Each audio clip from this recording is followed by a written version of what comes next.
ocupacional pela Universidade Federal de Minas Gerais, tem aperfeiçoamento em reabilitação cardíaca no Reino Unido, é mestre em reabilitação pulmonar pela Unifesp, tem MBA de gestão em saúde pelo INSPER, é membro da Associação Brasileira de Terapia Ocupacional, a TOESP, e ela é responsável pela validação do instrumento Lista de Identificação de Papéis Ocupacionais do modelo da ocupação humana, sendo referência para esse instrumento no Brasil. Ela foi docente da UFMG, fundadora do Serviço de Terapia Ocupacional no Hospital Israelita Albert Einstein, dirigiu o Centro de Reabilitação Lar Escola São Francisco e o Amparo Maternal, Maternidade e Centro de Acolhida para Gestantes, SUS, e de Risco Social em São Paulo. Hoje, é sócia consultora de Gestão em Saúde e de Terapia Ocupacional na Sistematize Serviços, baseada em São Paulo, capital. Júlia, boa noite. Agradeço novamente você ter aceitado esse nosso convite. E assim que a gente começar, eu gostaria de, então, lembrar as pessoas que estão nos acompanhando que a gente hoje vai fazer uma conversa diferente da semana passada. A Júlia, ela preparou uma aula para a gente, ela vai apresentar, porque são muitos conceitos, e aí, para encadear, né, esses conceitos, ela preparou, então, uma apresentação. Vocês já peguem aí caneta, papel, vão anotando as dúvidas e as sugestões, os comentários que quiserem fazer. E aí, ao final, a gente vai abrir para um bate-papo, né? A Júlia vai tirar as dúvidas, vai fazer as colocações. Uma outra coisa que eu gostaria de falar agora no começo é que, como na semana passada, esse debate vai emitir certificado de participação. Então, quem estiver acompanhando com a gente, no comecinho lá, na descrição do vídeo no YouTube, tem o link para o formulário de inscrição. E logo também no começo do bate-papo lá do chat, também tem o link de inscrição. Mais uma vez, gostaria de agradecer ao pessoal de Mídia e Extensão da Universidade Federal do Triângulo Mineiro, a Universidade Federal do Triângulo Mineiro, da qual fazemos parte, e ao meu grupo de estágio, que foi, junto comigo, o idealizador, né, e que estamos aí podendo levar essas conversas de tão alto nível para vocês. Agradecer a Bruna Voltarelli, a Geissinéia de Carvalho, a Jaqueline de Araújo, a Caroline Pereira, o Maicon da Silva, a Maria Laura Ferro. Dito tudo isso, novamente, Júlia, boa noite. Boa noite, pessoal. Boa noite, professora Andréia, alunos e todos os participantes. Vocês estão conseguindo me ver e ouvir aí direitinho? Tranquilo. Ok. Então vamos lá. Eu vou passar direto, sem mais delongas, para a nossa apresentação. Vou compartilhar minha tela com vocês e depois a gente debate.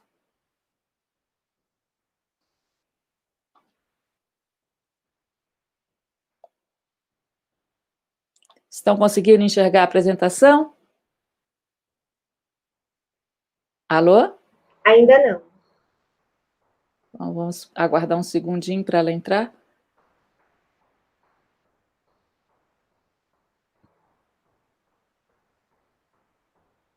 Ainda não? Não.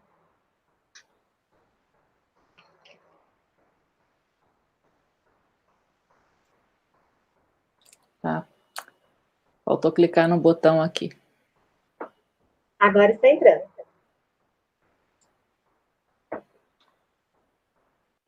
Beleza? Tá na tela? Sim, na tela. Ótimo. Então, vamos lá.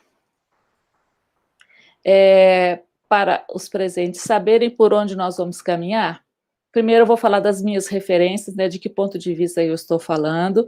Depois nós vamos entrar nos conceitos, né, de papel ocupacional, vamos falar aí sobre, rapidamente, segundo o modelo da ocupação humana, segundo o documento da OTA e tal. Depois que a gente passar pelos conceitos, nós vamos analisar. Então, aqui é que nós vamos ver papel por papel, quais são os riscos e as alterações que estão acontecendo nos papéis ocupacionais durante a pandemia, e vamos dar para vocês algumas dicas de pesquisa sobre papéis ocupacionais em populações específicas.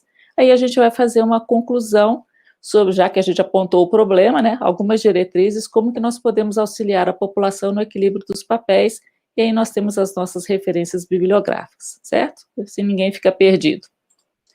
Então, vamos lá, de que ponto de vista que eu estou falando? Bom, eu falo do ponto de vista de uma pessoa que é referência pelo modelo da ocupação humana para o Role Checklist, que é o nome em inglês da lista de identificação de papéis ocupacionais. Isso aqui é a tela, né, lá do modelo da ocupação humana em Chicago. Então, está aqui o nosso nome como reconhecido como referência, e agora nós temos mais um brasileiro aqui, né, o professor Daniel, da UFSCar, é referência para o MoHost. Temos dois brasileiros referências em dois instrumentos do modelo. O outro ponto de vista, né, eu sou coautora da edição número 4, da quarta edição do modelo da ocupação humana, sou coautora nesse capítulo, que são os instrumentos de autoaplicáveis, né? Então, aqui está o nosso nome, então temos essa experiência aí de ter validado e termos capacitado mais de 600 profissionais no Brasil, profissionais e estudantes de terapia ocupacional a utilizar este instrumento. Muito bem, vamos então aos conceitos, né? Alerta, né, gente? Nem toda ocupação, o que é ocupação? Uma atividade com propósito, é papel ocupacional. Eu tenho visto, né, muita gente usar um pouco, agora que nós estamos nessa pandemia de disfunção ocupacional, todo mundo usar esse conceito nem sempre da maneira mais acertada. O que é um papel, gente? Imagine-se que você está numa peça de teatro, e eu pensei aqui, vamos supor que você vai fazer o papel do porteiro do prédio. Então, vou lá, você recebe um script, você, nessa peça, você vai ser o porteiro do prédio. Então, você assume aquela personalidade, aqueles hábitos, e todo mundo sabe que ali, você é o porteiro do prédio, você está naquele local, naqueles horários, com aquelas funções de autorizar a entrada, de não permitir a entrada, de dar uma informação. Isso é que é papel ocupacional, tá? É alguma coisa que te caracteriza e que todo mundo sabe que você faz. Então, por exemplo, tomar banho não é papel ocupacional.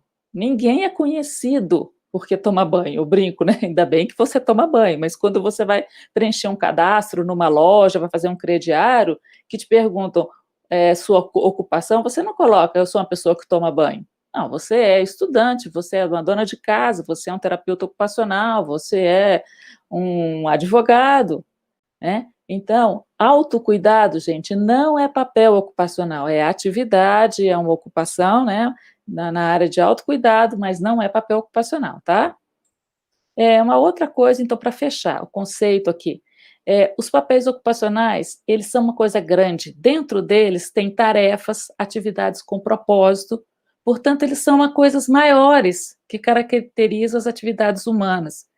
Elas são mais do que atividades humanas isoladas. Então, um porteiro, ele tem, dentro do papel ocupacional dele de trabalhador ali, várias atividades. Ele tem que anotar a identidade das pessoas, ele tem que cuidar das chaves, ele tem que organizar as correspondências, estão entendendo?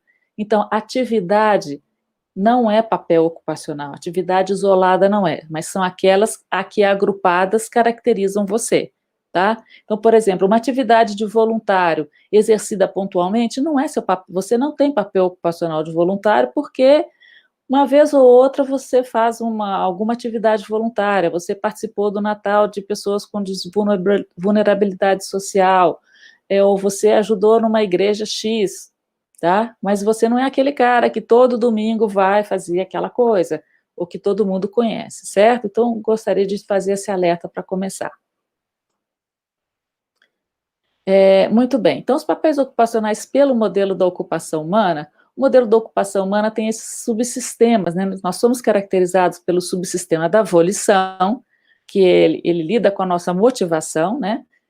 Que tem a causalidade pessoal, está ligado aos nossos valores e os nossos interesses. Nós temos o subsistema da habituação, são aqueles ligados aos processos, de como que nós organizamos as nossas atividades. Então, dentro deles está a rotina a organização da rotina diária. Então, o que a gente faz no nosso dia a dia? O nosso dia a dia está presente os nossos hábitos, por exemplo, escovar os dentes é um hábito, lembra, não é um papel ocupacional. Estão presentes as atividades dos nossos papéis, porque nós trabalhamos, nós estudamos, nós cuidamos da nossa família, e isso está alocado na nossa rotina.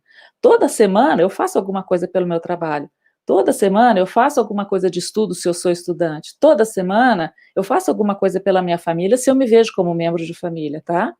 Então, eles organizam a rotina diária.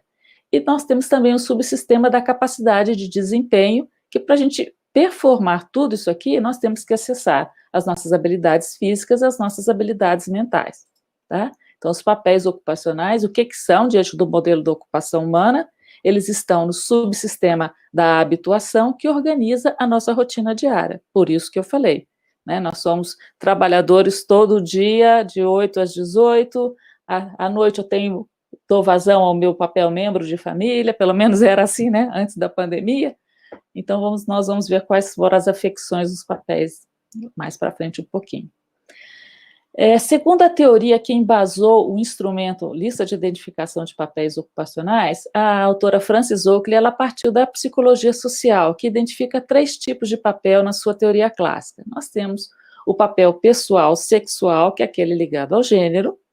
Nós temos o papel sociofamiliar, que é ligado à nossa função na família, e nós temos o papel ocupacional, que é aquele que se baseia no comportamento ocupacional. Ele foi o papel escolhido para estruturar um modelo da ocupação, para estruturar um instrumento lista de identificação. Quando ela estudou esses 3, ela viu, ela falou, bom, vou por aqui, porque isso aqui é que tem a ver com a nossa identidade, com o fazer do terapeuta ocupacional. Então, ela se baseou na psicologia social, que descreveu esses 3 papéis, ela pegou o papel ocupacional e pelas teorias do comportamento ocupacional, ela desenvolveu o instrumento, correto?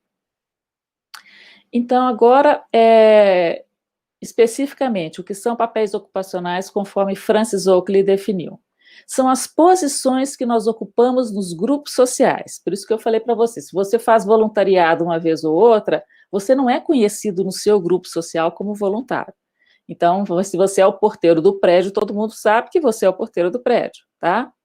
Essas são posições cujas expectativas e obrigações já são conhecidas de todo mundo. Então, se você chega num prédio novo e te apresenta, esse aqui é o faxineiro, esse aqui é o síndico, esse aqui é o porteiro, ele não precisa de dizer com vagar tudo que o porteiro faz. Você já sabe o que o porteiro faz, certo? É nesse sentido. Quando você conhece a pessoa e fala assim, olha, essa fulana aqui, ela é mãe, você pode até não saber quantos anos tem os filhos, qual é a idade, o que fazem, mas você já sabe minimamente as obrigações, as expectativas esperadas, né, para uma mãe. Outra coisa que é muito importante no conceito é que eles são determinantes da produtividade humana. Então, o papel ocupacional, ele produz coisas. Quando você performa ele produz coisas. É por isso que no papel religioso se exclui a participação no culto religioso, porque a participação no culto religioso, ela não dá uma produtividade para a comunidade. Ela é uma relação sua com a divindade que você cultua, certo? Agora, o papel de religioso para um instrumento é aquele papel em que você produz coisas no seu setting religioso. Você dá uma aula de escola dominical, você faz a campanha do quilo, você cuida de crianças, enfim, você faz coisas relacionadas à sua religião naquele setting, tá? Outra coisa é que os papéis ocupacionais contribuem para a sua identidade, você é conhecido por eles, isso aí a gente já falou. Outra característica, eles organizam o tempo do indivíduo. Então, você gasta tempo. Quando eu falei lá naquele meu vídeo, depois eu vou falar para vocês de novo lá na frente, que o papel ocupacional, que quando você vai tratar de papéis ocupacionais, você pode olhar para a sua rotina, porque eles estão lá. Então, se na parte da manhã de segunda-feira eu estou arrumando a casa, eu estou arrumando a casa, é meu papel de serviço doméstico, ou eu estou trabalhando, ele gasta tempo. Então, não adianta dizer, eu tenho papel ocupacional de amigo, vamos pensar antes da pandemia, e eu não tinha nenhuma atividade com amigo alocada ali na minha agenda. Então, eu não tenho esse papel ocupacional de amigo. Não quer dizer que eu não sou amiga e não tenha muitos amigos. Eu tenho muitos amigos, só que eu não exerço o papel ocupacional de amigo, eu não gasto tempo com eles, não produzo essa relação social, não fazemos coisas juntos, entenderam a diferença? Uma outra coisa é que eles se encaixam, se a gente vai olhar a lista, os 10 papéis, eles se encaixam em 4 grandes categorias. Nós temos os papéis ligados às ocupações em família, ao lazer, às atividades vocacionais, que é o trabalho e o estudo, e a participação social. Então, aqui a gente não tem papel ocupacional ligado ao autocuidado, certo? O autocuidado não é papel ocupacional, é cuidado do próprio corpo. Confere? Muito bem, avançando mais um pouquinho na questão dos conceitos. Segundo o documento da OTA, né, o famoso Framework, Domínio e Processo, que inclusive, né, já está saindo aí a nova edição, o homem, ele tem todas essas áreas de ocupação, né, o trabalho, a educação, são as áreas de desempenho ocupacional. E aqui nesse slide fica melhor para a gente ver, a todas as dimensões, né, nós temos aqui as áreas da ocupação, atividade básica de vida diária, atividade instrumental, descanso, sono, estudo, trabalho. Temos aqui os fatores do cliente, isso aqui foi muito inspirado no modelo da CIF, né, da Classificação Internacional de Funcionalidade, que são os valores, as crenças, aquilo que a pessoa traz, né, do seu pessoal mesmo, valores, crenças, funções do corpo, estrutura. Temos as habilidades de desempenho, que são as habilidades motoras, de processo, de interação social. Temos os contextos, ele executa todas essas atividades aqui no contexto cultural, pessoal, físico, social, temporal, e aqui nós temos os padrões de desempenho. Como é que essas atividades se manifestam? Elas se manifestam no formato de hábitos, de rotinas, de rituais e de papéis. Então, segundo o documento da Associação Americana de Terapia Ocupacional, os papéis ocupacionais são um padrão de desempenho dentro desse contexto todo que é o desempenho ocupacional, ok? E aqui, então, eles têm de novo o conceito pelo próprio documento da OTA. Os papéis são conjuntos de comportamentos, então, são conjuntos, né, muita coisa que tem dentro de um papel, de comportamentos esperados pela sociedade, moldados pela cultura e pelo contexto. Então, o mesmo papel aqui em outro país, eles podem ter comportamentos esperados diferentes, e eles direcionam, gente, a seleção das ocupações, e estão voltados para identificar as atividades relacionadas com aquelas ocupações que o cliente se engaja. Então, debaixo de um papel tem muita atividade. Por isso eu falo lá no vídeo, ok, o seu papel de serviço doméstico, mas quantas são as atividades do serviço doméstico? O que você faz? Você faz compras, você paga as contas, você arruma a casa, você diz o que você vai ser feito de almoço ou você faz o almoço? Entendeu? Isso é que se diz a seleção das ocupações, tá? Ao considerar os papéis, os terapeutas ocupacionais estão preocupados com a forma com que os clientes constroem as suas ocupações para cumprir os seus papéis e a sua identidade, como eles se percebem. E os seus papéis acabam reforçando os seus valores e as suas crenças. Então, analisar um papel ocupacional é alguma coisa complexa que você vai ver tudo que está incluído, né? Alguma pessoa que quer ser mãe e que exerce o papel de mãe, ela tem uma certa expectativa das atividades que ela quer fazer. A outra, com as suas outras crenças e valores, o exerce de maneira diferente. Então, é alguma coisa bem individual, né? Alguns papéis conduzem a estereótipos, restringem engajamento, a gente tem que analisar isso também, tá? Muito bem, para fechar essa parte de conceito, é só lembrando que a Organização Mundial de Saúde, em 2001, né, já tem alguns anos isso já, ela estudou a funcionalidade das pessoas e a relação com a incapacidade com a saúde em cima deste modelo, né, que reconhece que a condição de saúde e doença, ela depende dessas interações, né, sempre observando que todas as setas aqui, elas têm mão dupla, ou seja, isso aqui, a saúde e a doença influencia o corpo, né? Se você estiver doente ou saudável, você vai ter a estrutura, as atividades e a participação de uma forma, mas isso aqui também influencia a condição de saúde e doença. De acordo com o tipo de atividade que você tem, você pode ficar doente ou mais saudável, tá? E nesse contexto aqui, também considerando fatores ambientais e pessoais, neste contexto, os papéis ocupacionais, eles estão incluídos aqui, ó, na área da participação, sendo que participação em atividades são os objetos da especificidade da terapia ocupacional. Nós somos especialistas em tratar estas coisas neste contexto de saúde e de doença. Os papéis ocupacionais estão ligados o que? À participação social, porque os papéis ocupacionais nos dão identidade social, porque as pessoas já sabem aquilo que vão esperar de nós, certo? Muito bem, eu vou apresentar a lista de identificação, a listagem dos papéis, e vou deixar para analisar esses papéis sobre a pandemia no nosso próximo bloco. Então, os papéis que foram listados por esse instrumento, teve mais de uma versão, foi uma versão mais ampliada, e ela fechou em 10, são papel de estudante, o de trabalhador, de voluntário, de cuidador, de serviço doméstico, que na nossa tradução a gente não quis colocar servidor doméstico, porque não é uma coisa que a gente usa em português, né? O papel de amigo, de membro de família, de religioso, de passatempo amador e de participante em organizações. E também a lista, um instrumento deixa um espaço para outro, caso a pessoa se veja incumbida de alguma outra coisa que ela não encaixe em nenhuma dessas categorias. Então, essa realmente é a listagem dos papéis ocupacionais, esse não é o instrumento lista de identificação, tá? São só os papéis do instrumento. Muito bem, então vamos agora passar para a parte que a gente estava esperando, né? Os papéis ocupacionais em tempos de pandemia. Vamos analisar. Opa!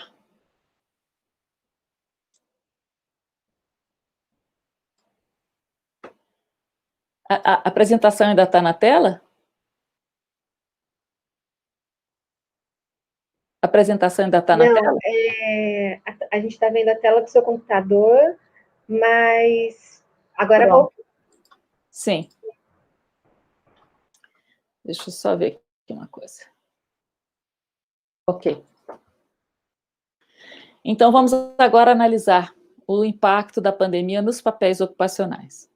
O papel do estudante. Então, agora eu vou dizer qual é a definição do papel ocupacional pelo modelo, pelo instrumento, e logo em seguida, quais são os impactos que nós temos observado. Eu digo que essa observação deste impacto, ela é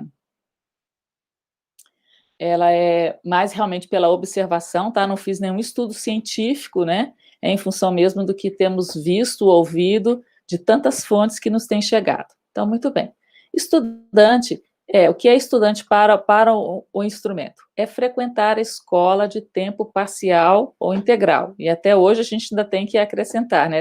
Essa frequência, ela pode ser à distância, né? Hoje, não na pandemia, estou dizendo mais atualmente, que é quando o instrumento foi criado, não tinha esse ensino à distância. Muito bem, com a pandemia, o que nós estamos observando? Ensino à distância da escola infantil à pós-graduação. De repente, teve que se criar isso. A gente observa uma insuficiência de estrutura tecnológica, tanto em hardware quanto em rede, né? Então, se fala, fica todo mundo em casa, a gente dá um jeito de chegar a isso lá, mas aí a gente observa que nem sempre tem qualidade por conta de, né, tem pessoas de baixa renda que não têm um computador em casa, elas só têm um celular. E as redes, eventualmente, não dão conta, né, de fazer a transmissão corretamente. Temos uma dificuldade de acompanhamento pela metodologia. Uma coisa é você estar, né, com o professor, os colegas, outra coisa é à distância, sem essa presença. Alteração de calendário, né? Suspendeu, deu férias, adiantou, a gente vai ter férias mais para frente, até quando vai o ano letivo, não, suspende o semestre, né? Insegurança quanto à formação, não só da faculdade, mas também os pais estão preocupados com as crianças e os adolescentes sobre o que eles estão realmente aprendendo, se eles estão aproveitando, tá? Então, isso é em relação ao papel de estudante, alguns dos impactos que a gente observou. No papel de trabalhador. Bom, o trabalhador é considerado aquele papel onde a gente tem um emprego, né, ou uma atividade remunerada de tempo parcial ou integral, tá? Então, o que a gente observa? Perda de emprego. Teve gente que, tipo, na segunda semana já perdeu o emprego, empresas que muito rapidamente se viram ameaçadas e desempregaram pessoas. Outras fizeram redução de carga horária e também de salário, né? eventualmente temos aquelas pessoas que estão na linha de frente, eventualmente não, temos muitas pessoas na linha de frente, com trabalho arriscado em serviços essenciais, sem o devido ajuste de processos e treinamento e EPIs. Pessoal da saúde, pessoal dos serviços essenciais, faltou EPI no começo, não tem EPI o suficiente para você trocar a máscara de forma adequada, mudou-se muitos os processos, não, agora como é que eu entro na empresa, como é que eu saio, como é que eu me relaciono com as pessoas, mudou um monte de coisa, eu não vou lá só para fazer aquilo que eu já fazia, mas para fazer o que eu já fazia de maneira diferente. E outra alteração foi a instituição do home office, né? Quem não podia estar nas organizações, vai para casa. Vai para casa, fica lá. E aí, mas vai para casa de qualquer jeito, né? A gente observa os riscos ergonômicos, o aumento de produtividade para algumas pessoas estão adorando o home office, estão indo muito bem, graças a Deus, adorando a qualidade de vida, mas outras pessoas estão com baixa de produtividade, elas não conseguem se organizar, elas estão dentro de casa, no seu domicílio, com família, com crianças, sem um ambiente adequado, elas não conseguem produzir. O que gera uma insegurança profissional muito grande, porque se a empresa mandou ficar em casa e mandou lá as tarefas para você fazer, não quer saber, por enquanto, se você tem condição, se você não tem condição de entregar. Mas a pessoa não pode ficar sem aquilo, ela começa a se sacrificar a vida pessoal, a família, a si mesmo, para poder fazer a entrega. Aí não consegue fazer a entrega, vai ficando mais inseguro, mais ansioso, e os problemas de saúde mental aqui são sérios, né? E nós temos também a instituição do teletrabalho para profissionais que são eminentemente interativos e presenciais, como nós, terapeutas ocupacionais. Como é que a gente vai atender os nossos pacientes, os nossos clientes à distância, né? Esse é um outro aspecto. Prosseguindo aqui com os papéis, no papel de voluntário, o papel de voluntário é aquele que presta serviços gratuitos pelo menos uma vez por semana em hospital, escola, comunidade, campanha política, etc. O que aconteceu na pandemia? A pessoa passou a lutar por as causas, mas no meio digital. Se é para pedir doação, vamos passar para a nossa lista toda de contatos, vamos para lives, vamos para vídeos, sites, fazer a nossa defesa das nossas causas. Houve um aumento de envolvimento em causas sociais. Muita gente que não era voluntário se tornou voluntário nessa época, está se tornando, está bastante envolvido. Acrescentaram esse papel às suas vidas. Tá? Foi isso que a gente observou como voluntário. O papel de cuidador. O que é o papel de cuidador? A gente, no nosso meio, está muito acostumado com o cuidador, aquela pessoa que cuida de alguém dependente, né? Mas não necessariamente. É aquela pessoa que tem a responsabilidade, pelo menos uma vez por semana, em prestar cuidados a filho, esposo, esposa, parente ou até um amigo, um vizinho, né? Aí eu passo lá, gosto de dar atenção àquela senhora idosa que é minha vizinha. Ela faz questão desse bate-papo, do cafezinho, ou eu presto algum serviço mesmo, eu levo a roupa dela na lavanderia, ou eu busco, né? Então, cuidador não quer dizer só o cuidador de uma pessoa dependente, acamada, tá? Essa é a definição do papel. Nesse sentido, a gente nota um aumento de tarefas nesse cuidado pela ausência de escolas, de babás e de terapias. Quando a gente aplica a lista, muitas mães, né, muitos pais, eles se colocam às vezes nos dois papéis. Eu sou membro de família e eu sou cuidador, porque eu sou responsável. Essas pessoas dependem de mim. Ok, uma coisa é você ter o filho, você sai para trabalhar, a criança vai para a escola, fica todo o dia inteiro lá, e você presta seus cuidados, a sua convivência com ela à noite. Outra coisa é você agora, essas suas 8 horas, ser exercida dentro da sua casa, e aquela criança que você cuida está do seu lado pelas 8 horas, né? Então, houve um aumento, né, na tarefa por essa questão. Tem um risco aí de burnout, né, desse desgaste psicofísico pelo envolvimento emocional com alguém significativo, né, a hiperconvivência, você gosta muito dessa criança, ou do seu pai, da sua mãe, da pessoa que você cuida, mas aí ficou sobrecarregado. Você está muito sobrecarregado e fica com aquele conflito. Gente, essa pessoa está me cansando, mas espera aí, é meu filho, mas espera aí, é a minha mãe, mas espera aí, é a pessoa doente que precisa de mim, mas eu não estou dando conta, né?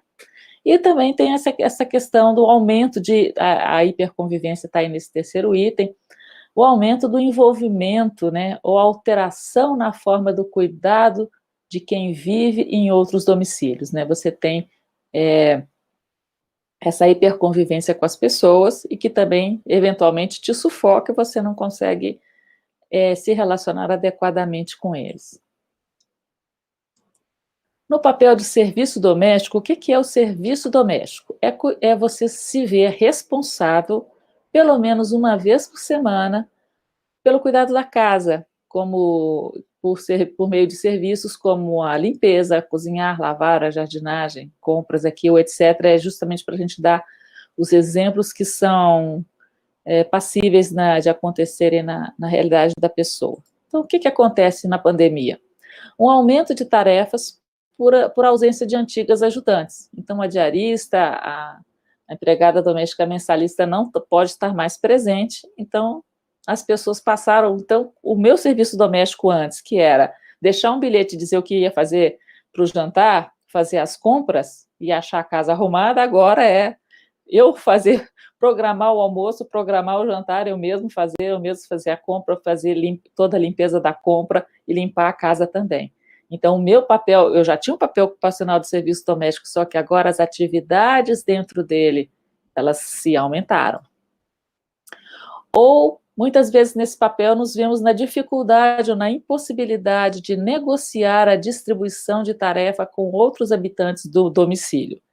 Primeiro, às vezes você pode ser uma mulher sozinha com 2 crianças pequenas. Como é que você vai compartilhar com elas? Se elas tiverem uma certa idade, pode ser excelente momento para estimular o hábito de cuidar das suas coisas, guardar os seus brinquedos, mas a gente sabe que uma casa é muito mais do que os brinquedos jogados, né? Então, às vezes você não tem com quem dividir. Outras vezes é a dificuldade mesmo entre marido e mulher que não tinham esses papéis, não tinham essas atividades. Você dizer, fulano, agora você pode passar a fazer isso, e a pessoa não se vê incumbida disso, né? Até pelos envolvimentos emocionais e outros conflitos anteriores. Então, é muito fácil a gente dizer, vai negociar. Nem sempre isso é possível, e às vezes isso causa até mais conflitos. O que acontece também nessa área é a falta de habilidade, ou quem sabe até o desenvolvimento de novas habilidades, né? Muita gente que não cozinhava, agora está vendo na internet como fazer isso, como fazer aquilo, está desenvolvendo e está gostando, né? Ou então a pessoa se vê um pouco atrapalhada porque ela precisa fazer alguma coisa, ela não tem habilidade e lá não está com muita vontade de desenvolver isso. Os riscos ergonômicos, né? O serviço doméstico, especialmente a limpeza, ele é um serviço braçal, ele é um serviço muito físico, e para as pessoas que mais acostumadas a atividades intelectuais, mais sedentários, a pessoa vai sentir. Eu mesmo tive uma lombalgia já no início da pandemia. Já passou, a gente teve que ajustar cabo de vassoura, temos que olhar um pouco a distribuição dessas tarefas, mas tem um risco aqui. No papel ocupacional de amigo, como eu disse no começo, o papel ocupacional de amigo é aquele tempo empregado em fazer alguma coisa, pelo menos uma vez por semana, com um amigo. O que a gente está vendo é assim, realmente a gente está gastando tempo com os amigos, né? Tem aumento de conexões, né, de lives, de happy hour virtual, né? Usando essas tecnologias para essas atividades. No papel ocupacional de membro de família, que é aquele tempo empregado ao fazer alguma coisa pelo menos uma vez por semana com um membro da família. Eu lembro que ouvi nas rádios e na TV algumas críticas dizendo, porque está na pandemia eu não posso visitar minha avó. Nunca visitou, né? Aquela tia nunca visitou. Então, membro de família não é o fato de você ter lá no seu RG, na sua genealogia, que você é filho, é pai, é mãe, é avô, é tio. Mas é gastar tempo com os membros da família, né? Se você já vinha gastando, o que acontece agora? Acontece um risco de burnout, né? Desse desgaste psicofísico pela hiperconvivência. Ou o afloramento de antigos problemas, né? Não tem problemas novos agora, tinham problemas debaixo do tapete que aparecem. Ou novas descobertas positivas, como é gostoso estar com fulano, as crianças então estão adorando ter papai e mamãe mais em volta, né? Por mais difícil que seja administrar tudo isso. A aproximação familiar, ela é tanto positiva quanto negativa, né? No papel de religioso, que é o envolvimento com atividades relacionadas à sua religião, excluindo-se o culto religioso, muitas atividades religiosas passaram a ser online, né? E algumas formas alternativas dessas atividades, né, como doações, ensaios de canto, estudos religiosos, também têm sido feitos de formas alternativas aí online, porque não se pode reunir. A gente já está fechando aqui a definição dos papéis e os seus impactos. No papel de passatempo amador, o que é esse papel? Você vê que não é um lazer puro. Ah, qual que é o seu lazer? Ler um livro, né? Em termos de produtividade, não está muito relacionado, mas o papel de passatempo amador é aquele envolvimento, pelo menos uma vez por semana, com atividades de passatempo amador, como costurar, tocar um instrumento musical, fazer uma marcenaria artesanal, praticar esportes, né, com os amigos, teatro, participação em clube, time, enfim, coisas que realmente te levem a alguma produção, e atividades que você faz por puro prazer. Então, o que está acontecendo nesta fase? Muita gente está descobrindo novos interesses, né? Está podendo ver aí museus, aprender novas habilidades, né? Novas habilidades amadoras. Ah, eu sempre quis aprender a fazer tal coisa, agora está podendo. Eu estou sabendo de gente que está até aprendendo a tocar violão. Utilização de canais online, né, para aprender ou para produzir coisas, tá? Nessa área, então, de passatempo amador. Na área de participante em organizações, que é um envolvimento pelo menos uma vez por semana em organizações tais como Rotary Club, Lions, Vigilantes do Peso, e aí hoje nós temos uma infinidade de organizações às quais a gente está se ligando. O que a gente está observando? Uma ampliação desse senso comunitário, né, graças a Deus, né, da coletividade, levando ao envolvimento com organizações, tanto para a informação quanto para a ação. Né, pessoas que se ligam a algumas organizações para saber, para aprender, para se manter informado, ou mesmo para atuar em conjunto. E a lista também fala de um outro, caso a gente esteja listando, se tem algum outro papel ocupacional, alguma coisa que ela se vê incumbida, que impacta na agenda dela, que ela tem uma parte lá da semana dela para isso, que não está listado aí. E aí, se você estiver fazendo uma análise, que papel seria esse, qual seria o impacto da pandemia sobre este papel. Certo? Então, vamos concluir agora como é que nós podemos auxiliar a população no equilíbrio dos papéis ocupacionais durante a pandemia. A primeira coisa, gente, é identificar os papéis aos quais o indivíduo se percebe incumbido. Você pode não ter sido formado aí, não fez a capacitação para usar a lista, mas você tem a listinha ali, você tem também as definições. Você pode perguntar para a pessoa se ela se vê incumbida dessas coisas, se essas coisas são importantes para ela, qual que é o grau de importância, né? Se tem muita importância ou se tem pouca importância ser estudante, ser trabalhador, ser membro de família. A segunda coisa é explicitar na rotina ocupacional quando é que estes papéis são desempenhados, com quais atividades e qual é o grau de satisfação. Ok? No sábado, quando eu estava de lombalgia, sábado é o dia que eu faço o meu papel de serviços domésticos e faço com dor, não estou satisfeita. Tá? Quais são as suas atividades no serviço doméstico no sábado? Olha, eu varro a casa, passo pano úmido, eu separo roupa, coloco na máquina, tiro da máquina, penduro no varal. Então, isso é que você explicita, né? Então, o serviço doméstico, ele está muito concentrado no sábado, nessa parte muito física. Nos outros dias da semana, aí eu faço um brunch, um café da manhã com almoço meio tarde, faço um almoço às 5 horas da tarde e eventualmente faço uma comida que dá para 2 dias. Então é assim que a gente plota, né, na rotina ocupacional os papéis e as atividades. E aí a gente fala qual é o grau de satisfação, está satisfatório, não está? Quais são os problemas que eu tenho? Ah, eu tenho uma dor. Então a gente vai identificar as causas raízes, né? Aí eu não estou satisfeito com o papel de pai. Por quê? Se você perguntar por quê 5 vezes, você chega lá na causa raiz da insatisfação. Isso aqui é uma técnica, né, da gestão da qualidade. Você nunca aceitar a primeira resposta. Ah, o papel de trabalhador, você está satisfeito com o seu papel de trabalhador? Não. Por quê? porque eu tô executando ele de casa, eu queria estar na empresa. Mas por que ele não está bom sendo feito em casa? E aí você pode imaginar a série de raízes que pode ter? Pode ser porque os meus colegas não estão aqui e eu preciso de apoio deles, é uma causa psicossocial. Pode ser porque a minha internet não funciona bem, o meu chefe me pede as coisas e eu não consigo entregar, é outra causa, uma causa operacional, entendeu? Então você tem que analisar a causa, a raiz de por que a satisfação não está ok. Pode ser um problema físico, pode ser um problema mental, pode ser um problema social. Tá? E aí você elenca até todos esses pontos de insatisfação, pega os mais impactantes para os menos impactantes, faz aquela lista e, gente, não tem outra, né?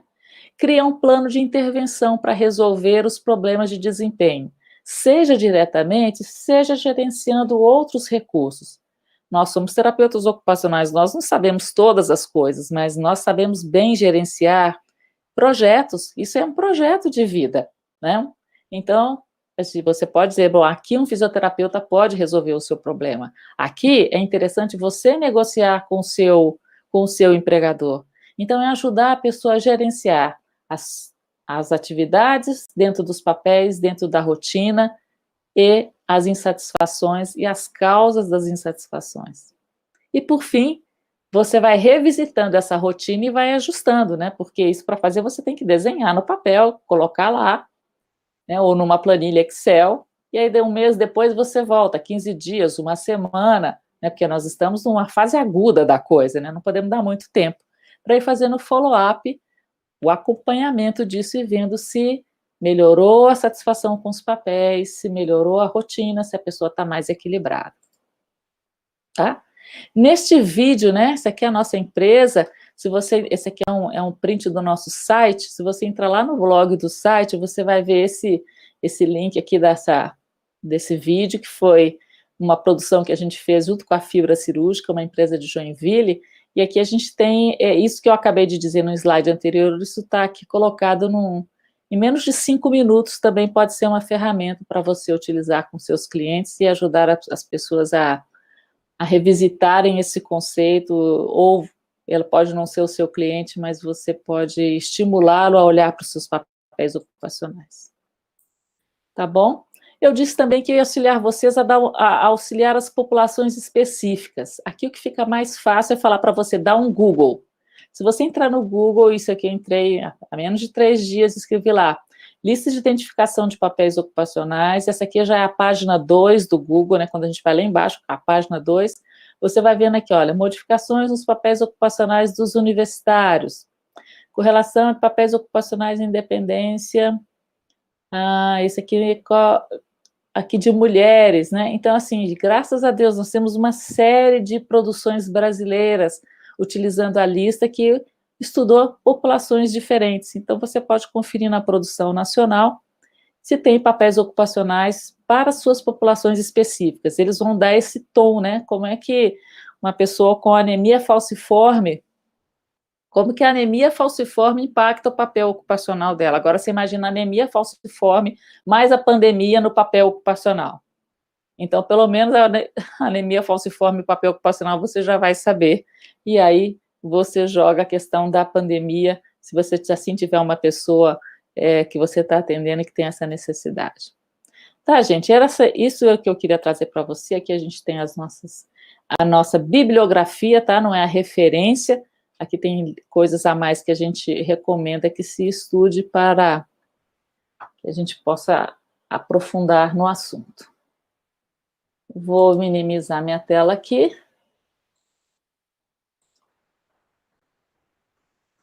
Prontinho. Ok. Tudo certo? Tudo certo. Nossa, assim, quem perdeu precisa assistir depois o vídeo que vai ficar gravado, porque, assim, incrível. A gente só tem a agradecer mesmo, assim.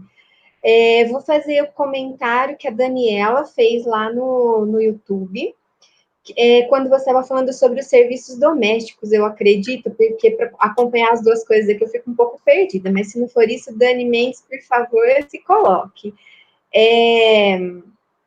Que ela, quando você fala na dificuldade, né, nos serviços domésticos, das pessoas se organizarem, dividir tarefas, essa dificuldade está latente em muitas casas sobre negociar a distribuição de tarefas dentro do domicílio. E aí eu acho que passa por uma questão, uma série de coisas, né? Porque aí vem, não sei se você tem observado nisso tudo, mas vem que pai e mãe estão em home office, quem cuida do homeschooling da criança, né? Como é que a gente faz essa organização mesmo da rotina diária de alimentação, cuidados da casa? E aí eu acho que começam a aparecer dificuldades que as famílias acabavam tendo, mas não percebiam. Não sei se você tem, né, percebido isso também, como é que se você tem visto isso? Eu outro dia acompanhei um psiquiatra falando, e isso me chamou bastante atenção, por isso que eu toquei nesse ponto, a questão da negociação. A gente pode dividir essa observação da Dani em duas partes. A parte mais fácil, parece difícil, mas ela é mais fácil, é a parte racional da coisa, né? É aquela parte fácil da gente orientar. Gente, põe todo mundo em volta da mesa. Outro dia eu ouvi também a seguinte instrução: fazer a rotina das crianças e a rotina dos adultos, né? Quem vai fazer o quê? Não só em termos de serviço doméstico, mas aqui eu estou estudando, aqui eu preciso para mim, aqui eu estou fazendo um exercício, aqui eu vou ajudar a cuidar da casa, seja a criança, seja o adulto. Então, essa é a parte mais fácil, a parte racional. Gente, então, para tudo, racional, papel e caneta, não adianta se na hora que eu quero assistir a novela, que eu quero, futebol não tem agora, né? Mas na hora que eu quero assistir alguma coisa na TV, vem essa chata aí me falar quem é que vai lavar a louça do jantar. Não é por aí. Então, é aquela coisa, desliga tudo, vamos juntar aqui, todo mundo reconhecer, a casa é nossa, todo mundo se beneficia dela, da roupa lavada, da comida, etc. O que cada um pode fazer? Em que horário, ok? A gente fazer o combinado. Mas eu ouvi esse psiquiatra dizer que, de acordo com o nível das relações entre essas pessoas, com o significado de relação que tem entre elas, isso acaba causando mais conflito, quer dizer, pode causar algum conflito. E insistir nisso não vai ser viável. Né? Então, a falta de combinado não é a causa raiz do problema. Por isso que eu falei, vamos na causa raiz, então aí você vai encontrar um problema psicológico. Por isso que o terapeuta ocupacional não dá dica, não pode orientar assim, de balde, né? De baseada. Então, quando a gente orienta cada família que você percebe que tem uma dificuldade de comunicação, porque tem uma dificuldade de como que eu enxergo o outro, talvez a questão do psicólogo para poder ajudar, e aí a gente sabe, né, que nessas questões isso não se resolve da noite para o dia, aí lá vamos nós partir para o plano B, ok? Você ainda está fazendo o serviço toda a casa, porque o fulano ainda está sendo sensibilizado para poder te ajudar. E aí, como é que você vai fazer? Bom, está tudo nas minhas costas? Tá injusto hoje? Está injusto. Mas como é que eu vou, dentro daquilo que eu tenho que fazer hoje, me dividir? Aí eu vou, quem sabe, reduzir as expectativas, vou fazer menos, vou fazer o mínimo possível. Gente, isso para nós é fichinha. Terapeuta ocupacional nos livros estrangeiros, você sabe, a gente tem uma competência que se chama Problem Solving Skill, né? Nós temos a habilidade de resolver problemas. Então, assim, quem faz uma pessoa fazer cortar a carne, porque tendo um braço só funcionando, faz qualquer coisa. É só uma questão da gente parar para pensar no processo e no contexto, né? A Alessandra Cavalcante, ela fez uma observação quando você disse que devia estar para sair, né, o domínio processo, que já tem uma nova versão não publicada da OTA, mas que sairá um rascunho para os associados. Então, realmente, em breve, a gente tem, né, novas notícias e orientações. Graças a Deus, que bom. Graças Novidade. a Deus. Aí eu fiquei pensando aqui, as meninas, por favor, acompanhem aí o YouTube, Instagram, se temos perguntas, mas enquanto isso eu vou colocar aqui, uma inquietação minha mesmo. Em relação ao teletrabalho, né, que até a gente comentou antes de começar aqui o debate, o que você tem percebido, né, nesses tantos encontros que a gente tem acompanhado, que você tem feito, se os terapeutas ocupacionais eles têm aderido, né, se você sabe assim, como é que a população tem aceitado também, porque aqui em Uberaba, eu ouvi da população que estava procurando o receio em se consultar, né, ser atendido por um terapeuta ocupacional por teleconferência, assim. E aí, assim, na ocasião, ainda eu conversei com a pessoa de que era extremamente importante que ela conversasse com esse terapeuta ocupacional, mas que, né, tinha toda a razão de ser, até por proteção da pessoa, né, do terapeuta ocupacional e do cliente. Enfim, conversamos bastante, assim. Mas eu fiquei pensando nesse receio que vem da população e se os terapeutas ocupacionais têm feito a adesão ao teletrabalho. Você tem conhecimento? Olha, como eu falei no começo, nada do que eu estou falando aqui é em cima de um estudo científico, né? Então, não fiz, eu estou falando dentro do que eu tenho acompanhado muito a classe em diversos fóruns, inclusive tendo participado do último volume da Revisbrato, né, um volume especial para a pandemia. Eu li todos os artigos, todos, de cabo a rabo, do editorial até o final. Eu li todos para entender o que os terapeutas ocupacionais têm feito nesse momento. Então, assim, em relação ao teletrabalho, o que eu posso dizer é o seguinte, vamos dividir ele em duas categorias. Aqueles que têm que dar continuidade aos clientes que já tinham. E aí fica mais fácil a gente pensar na clínica privada, porque aqueles que estavam em ambulatórios de serviços públicos, eventualmente estão suspensos, etc. Mas aqueles que têm a possibilidade de acessar o seu cliente, só está dependendo dele e do cliente, vamos dizer assim. Qual que é a dica realmente para isso aí funcionar? É fazer com que isso, primeiro, né, assim como você, para admitir um cliente numa clínica, você faz eventualmente um momento gratuito de triagem, né? Você admite a pessoa para uma conversa, ver se é um caso que você pode atender, você pode fazer uma conversa à distância, né? Obviamente, dizendo, olha, fulano, posso continuar te atendendo. Os critérios para continuar te atendendo, a forma é essa e essa. De onde ele vai tirar isso? Da própria estrutura anterior do trabalho. Eu falei, olha, nós vamos continuar com a sessão, e aí cada um vai ter que adaptar a sua especialidade. Da mesma forma, a gente tem os primeiros 5 minutos que você vai me dizer como que foi a semana, como é que você passou desde a última sessão, se tem alguma queixa nova, né? E eu vou fazer a minha intervenção, que ela seja na base de orientação, ou na base de olhar, você vai gravar para mim, você vai filmar a coisa durante a semana, você vai me mostrar. Aí ele tem que criar, você vai me mandar pelo WhatsApp antes, e eu vou olhar antes da sessão, ou eu vou olhar na hora da sessão, que ele pode também olhar antes, para poder justamente se preparar, falar, olha, já que na semana você me mostrou, aconteceu isso, então hoje aqui a gente vai desenvolver uma atividade síncrona, no mesmo momento. Pega aí o seu papel, o seu lápis, vamos lá no banheiro, vamos lá ver na sua cama, na cozinha, traga para mim o acessório que você usa, experimenta fazer tal coisa, a pessoa se prepara para isso.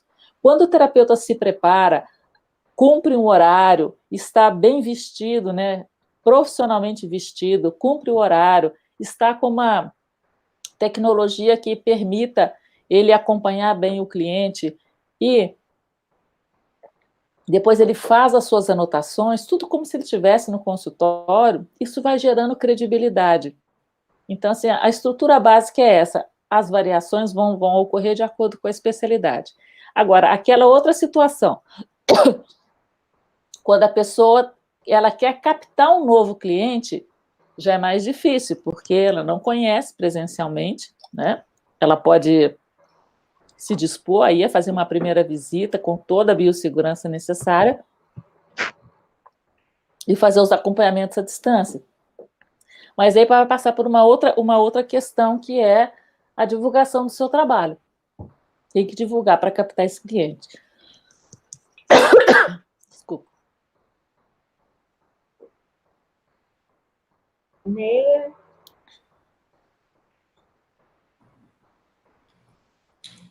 Júnia, a Débora fala assim para gente: parabéns pela explicação. É a realidade atual e devemos estar atentos às mudanças e depois à volta do time anterior também. Devemos estar atentos às mudanças e... Devemos estar atentos às mudanças e depois à volta à rotina anterior também. É um comentário que ela faz. Isso. Aí tem essa questão, né? Retorno ao trabalho. aí vai exigir, né, do terapeuta ocupacional, é uma coisa até que a gente vai discutir na live de amanhã, né, o trabalho do terapeuta ocupacional. Quando você vai reabrir a clínica, quando você vai voltar, quais são os novos processos, né? Não é só aquela questão direta do atendimento ao cliente, realmente isso vai provocar no nosso papel ocupacional de trabalhador uma criatividade e uma mudança de processos, como todas as organizações estão enfrentando. Ela tem toda a razão. A Mariana Justino falou que ela tem feito, né, isso que você sugeriu nos teleatendimentos dela, né, em relação ao equipamento, acompanhar as coisas. Interessante que, assim, nós, terapeutas ocupacionais, temos essa capacidade mesmo, né? Assim, a gente é formado para fazer essas avaliações, essas adaptações, e eu acho que é importante que todo mundo consiga aproveitar ao máximo das nossas habilidades, né? Porque é agora uma grande oportunidade, inclusive, de campo de trabalho, né? Dessa adequação dos papéis e entender melhor, mas às vezes eu percebo que a classe, né, assim, tem um delay para aproveitar, né, não que seja aproveitar o problema ruim, mas já que nós temos a capacidade de resolver o problema está posto, né? Então vamos nos colocar como profissionais dessa área que somos, né? O termo correto seria responder, né? Como nós vamos responder a essa crise, e quem nos convoca é a própria sociedade, e nós temos um dever ético, né? Está no nosso código de ética, que diante de catástrofes sociais, que a gente responda a isso. Como nós vamos responder? É o que nós estamos todos buscando, alguns já acharam soluções, e a gente até estava conversando um pouco antes, que não tem resposta pronta, de nós, eventualmente, um simples terapeuta que presta a serviço domiciliar até uma companhia aérea, está todo mundo experimentando como responder à Covid-19. Então, que tenhamos humildade, mas que também não tenhamos medo. Porque o medo, ele paralisa, ele é uma emoção de afastamento. Se eu tiver medo de alguma coisa, eu fico longe, nem tento. Então, a gente tem que suplantar o medo, partir para a nossa famosa criatividade e experimentar, né? Salvaguardando os nossos princípios filosóficos e éticos e a boa prática técnica. Então, vamos embora. Vamos experimentar, ver se dá certo, se não der, a gente volta para trás, porque não tem ninguém com a resposta pronta, nem a mais correta para dar nesse momento. Sim. A Bruna tinha um comentário que ia colocar, Bruna? Isso.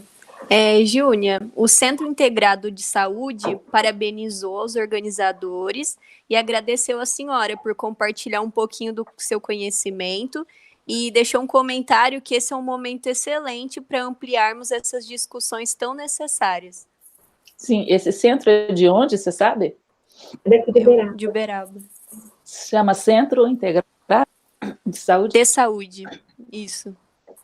Que bom, a minha satisfação. Eu acho que esse é né, uma coisa que está marcando esse tempo, né, essa doação de conhecimento, né, tem muitas coisas gratuitas, muita gente realmente fazendo, como a gente eventualmente está fazendo uma reflexão ao vivo, né, vamos pensar juntos, para a gente poder responder à crise. Estou às ordens. Acho que cabe com isso, o Gabriel Nogueira diz, nesse momento, enquanto assisto essa live, estou regando meu jardim. Oh, maravilha! Então, assim, né, aquela coisa da gente ter uma dificuldade em fazer as coisas em casa, mas, ao mesmo tempo, ter essas oportunidades, né, que num outro momento eu não teria como fazer essa conversa regando meu jardim, não é? Pois é, para variar, né, nós estamos sempre fazendo duas coisas ao mesmo tempo, mas, eventualmente, hoje, coisas úteis ou coisas agradáveis, né?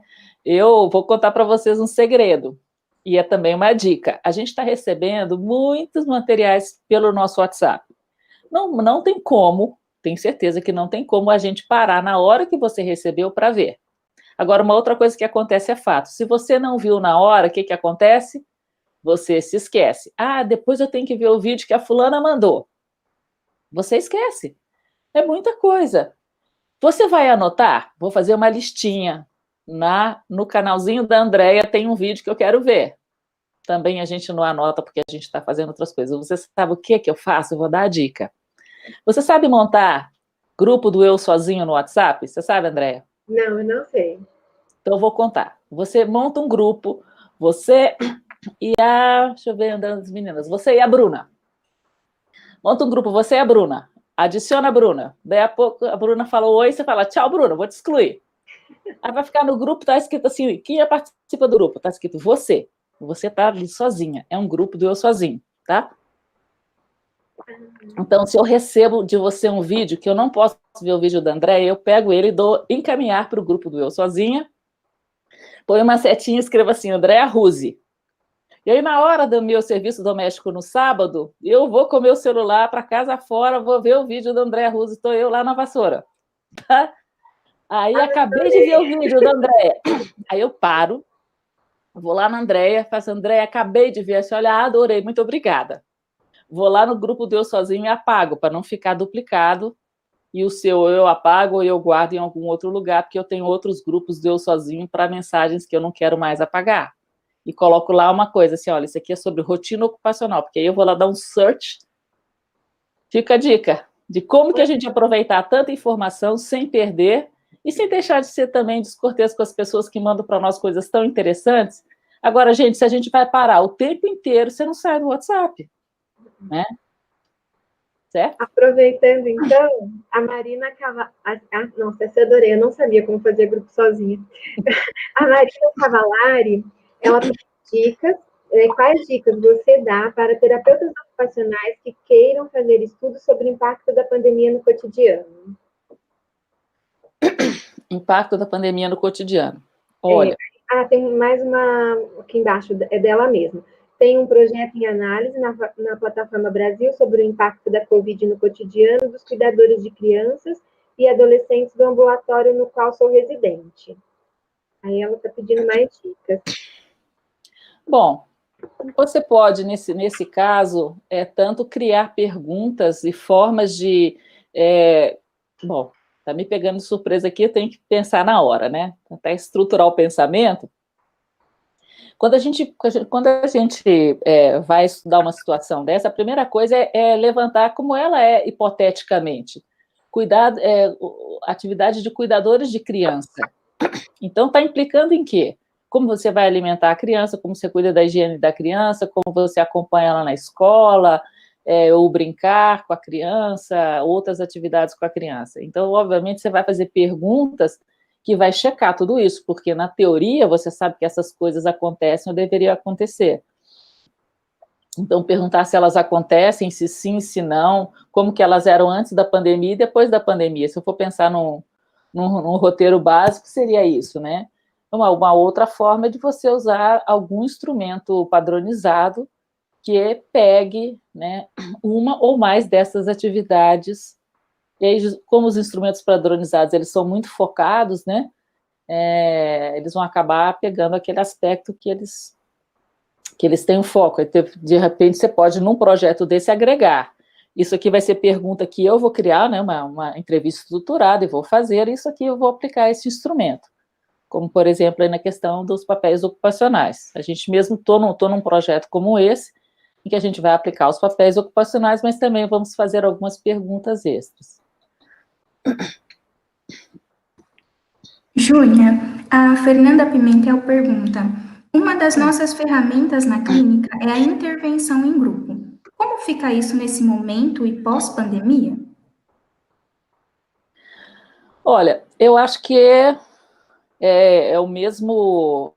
vamos falar, né, os dois momentos, né? No momento atual, ele depende, além de depender de tudo aquilo que a gente tinha falado antes, se o cliente aceita, como que você avalia, o que você vai oferecer à distância, tem uma outra questão, que é a questão da tecnologia do grupo, né? Se todo mundo consegue entrar numa live do Zoom ou num link do Google Meet, depende de você conseguir saber se todas as pessoas daquele grupo, ou selecionar as pessoas de um grupo que todas têm a mesma condição tecnológica para que elas estejam bem em grupo. E aí, obviamente, você tanto vai fazer avaliações de como foi a semana, desde a última sessão, como se você tivesse todo mundo junto. Você vai propor atividades que são passíveis de propor à distância, como você propõe no individual. Agora, a questão do grupo depois da pandemia, né? Ninguém sabe porque a gente não chegou lá, mas o que a gente já prevê é que estaremos todos muito temerosos em fazer coisas, né? E eu acho que o quanto a gente vai se sentir seguro colocando gente numa sala e fechando a sala vai depender muito de como estiver a epidemiologia da coisa, como é que está em termos de tratamento, em termos de vacina, né? Caso contrário, pessoas numa sala grande, afastadas, com a devida higiene, é o que eu imagino que possa começar a acontecer até a gente se sentir seguro e voltar a fazer grupos como antes.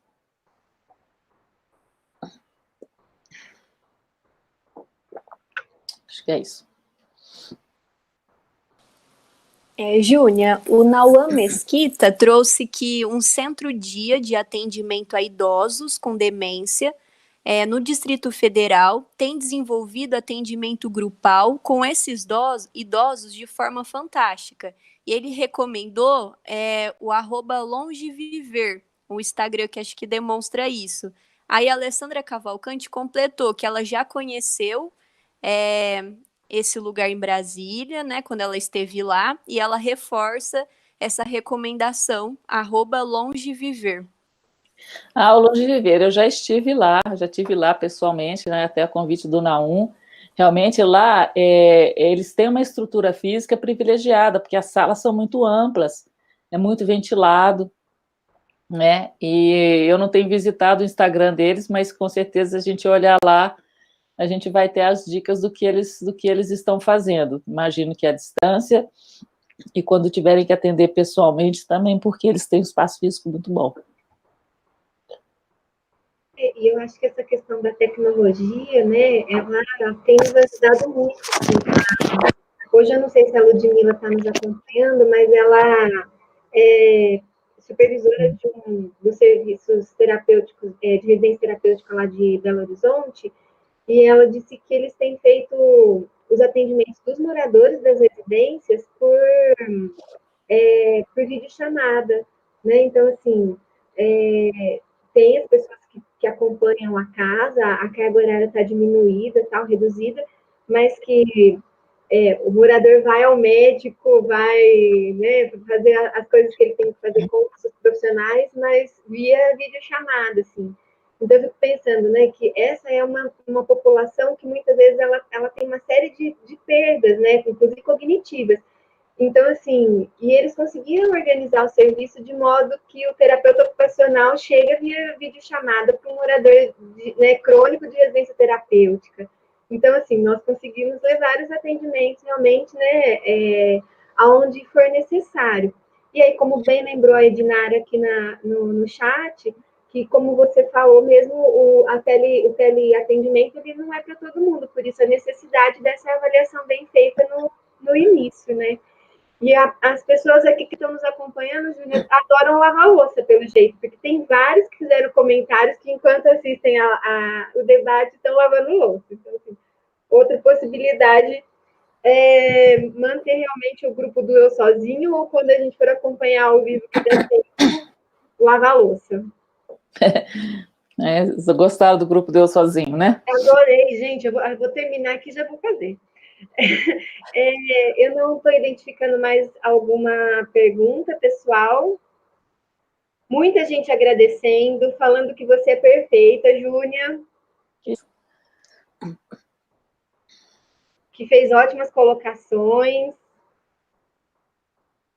E acho que de pergunta a gente acho que não tem mais aqui. Eu tenho uma pergunta minha, que agora é pessoal da lista de papéis.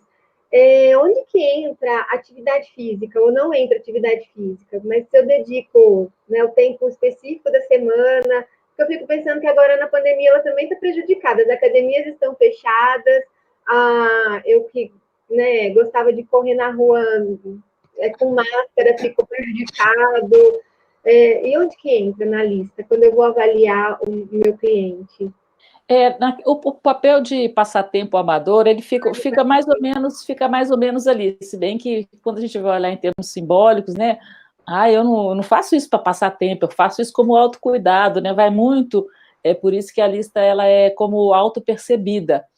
Né? Pode não ser, que você pode ter na rotina ocupacional, lembra que a gente falou lá, que a rotina ela cabe hábitos e cabe papéis.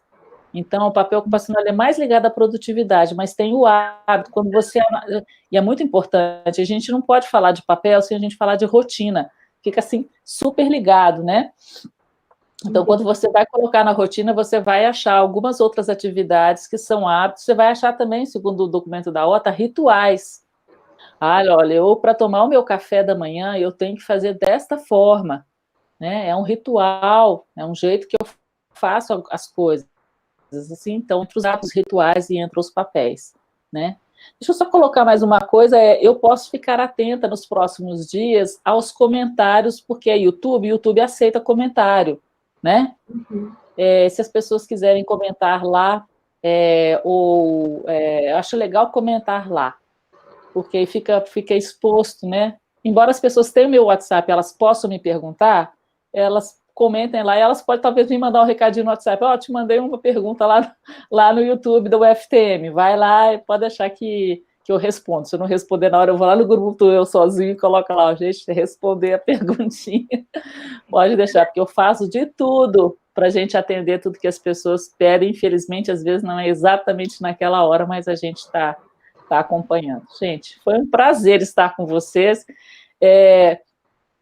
Sempre lembrando que, gente, se a gente topa fazer uma pessoa comer, mesmo que um braço não esteja funcionando, é um pouco de preconceito da nossa parte, até meu mesmo, vocês que estão aí do outro lado, quantas pessoas já me pediram, Júnia, faz as coisas online, para você, eu não gosto, eu não quero, eu gosto do contato com as pessoas, eu como professora, né, gosto demais de olhar, né, tá tão ruim aqui com esse fone no ouvido, não estou vendo as pessoas, eu acho horrível, horrível, mas eu tenho que me curvar às coisas que a crise estão trazendo, se não for assim eu não passo meu conhecimento que pode beneficiar tanta gente.